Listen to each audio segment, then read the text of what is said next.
scariest thing that I had ever done up until that point. Um, yeah, to decide to mount a discrimination case against the British Armed Forces, which basically meant that I had to sue the British government. You don't wake up one morning and say, I reckon I'm going to sue the British government.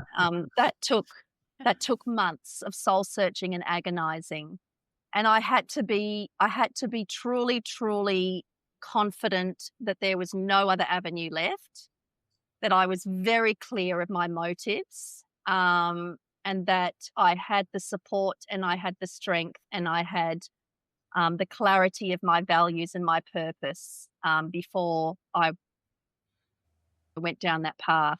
So that took a long time to come to that decision. What can I say? I don't think I could have lived with myself had I not. Mm.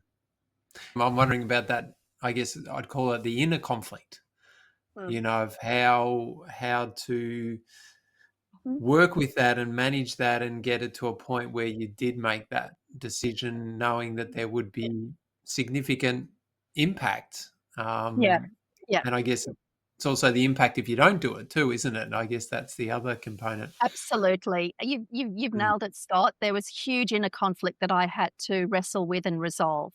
The knowledge that I'd be throwing away my military career that I loved, that I was proud of.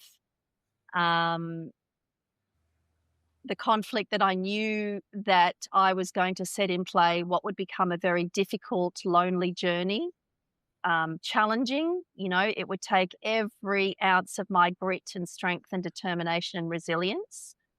But on the flip side, wrestling with the knowledge that I knew that I would regret it, that I would have regrets if I didn't take this step, that I wouldn't be able to live with myself, that I would always ask, what if?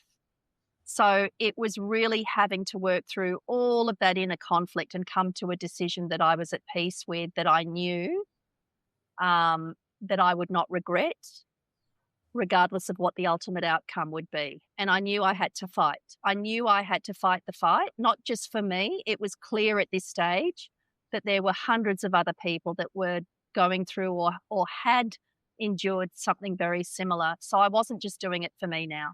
I was very clear I was doing it for those that didn't have the wherewithal, the resources, the voice, maybe the clarity, the education, and the support that I had. So this was not just my fight anymore. And I feel so privileged and so blessed that I was able to work through that inner conflict and to be able to make that decision.